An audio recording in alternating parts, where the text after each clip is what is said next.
channel. So for today's video, let's talk about adapting life here in Brazil. Unang bagay na pag-uusapan natin is yung oras. Yung oras kasi dito is late siya ng 11 hours compare sa Philippines. So for example, alas 3 na. Tapos sa Philippines naman ay alas 2 ng madaling araw. So bali, 11 hours behind yung Brazil sa Philippines. Ito yung unang bagay na nag-adjustan ko nung dumating ako dito. Kapag umaga dito, maghapon, lagi akong antok. Kasi ito yung parang oras kung kailan tulog ako sa Pilipinas, diba? Kasi gabi dyan, tas dito araw. Nahirapan ako ng mga unang weeks dating ko dito sa Brazil. Hirap matulog, lagi akong antok. Tapos pag gabi naman, gising na gising yung utak ko. Pangalawa, yung pagkain. Although parehas naman may bigas, may kanin. Pero iba kasi yung pagluto nila ng kanin. Piniprito nila yung kanin. Sa atin, hugasan, tapos lalagyan ng tubig, tapos isasalang. Sila hindi. Piprituhin nila. Example, magpapainit sila ng kaldero, lalagyan ng mantika, and then bawang next. And then, after ng bawang, ilalagay na nila yung bigas. Hindi nila inuhugasan yung bigas dito, guys. Tapos, after ng bigas, lalagyan nila ng asin. So, hahaluin, and then, bubuhusan na ng mainit na tubig. Tapos, ayun, naantayin ng maluto. Pangalawang bagay, transportation.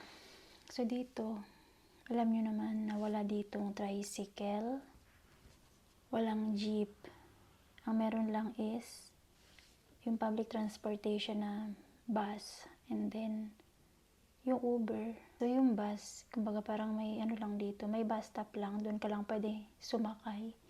Unlike sa Philippines, kahit saang lugar, kahit saang kalsada, pwede ka magpara. Kasi may dumadaang bus. So dito hindi pwede. Kailangan doon ka mag-antay sa bus stop. Ang hirap, 'di ba? Tapos yung mga lugar pa nila dito, ang lalayo kasi 'di ba ang laki ng Brazil. Sobrang layo. Kapag pupunta ka lang ng halimbawa ng palengke, kailangan mo pang mag-antay ng ilang minuto diyan sa bus stop para makapunta ka ng palengke. Advantage dito na may sarili kang motor or may sarili kang sasakyan para mas mabilis ka makapunta dun sa lugar na gusto mong puntahan. Kasi sobrang laki. Dito pa lang sa city kung saan kami nakatira, ang lawak ng lugar. Parang sa isang araw, hindi mo kayang ikutin yung isang city. Sa sobrang laki ng lugar. Mahirap dito sa ibang bansa. Kung wala kang sariling sasakyan, kailangan mong magtiyaga, mag-antay ng bus.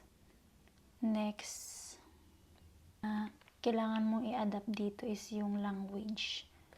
Although nakakaintindi ako, nakakapagsalita ako ng language nila, iba pa rin talaga kapag foreigner ka dito.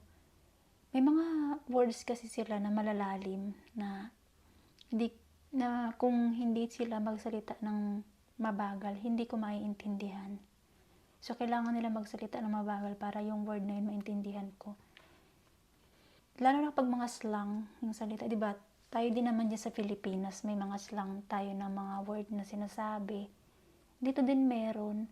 So, hindi naman perfect yung Portuguese ko. Hindi 100% na kapag naiintindihan ko yung lahat ng word, ganun. May mga words na iba talaga, malalim, na hindi ko alam. Next is yung mode of payment nila. Usually dito ay debit or credit card. Usually yung gamit nila dito. Majority ng pagbayad nila, example sa grocery, is card. Bihira kang makakita ng tao nagbabayad ng cash. So more on card sila dito. Thank you so much for watching. So if you like this video, please like and subscribe to our YouTube channel, Rachel and Joel Pedro. And comment down below kung ano pa yung mga video na gusto nyo na gawin namin. Thank you. Bye-bye. Salamat. Bye-bye.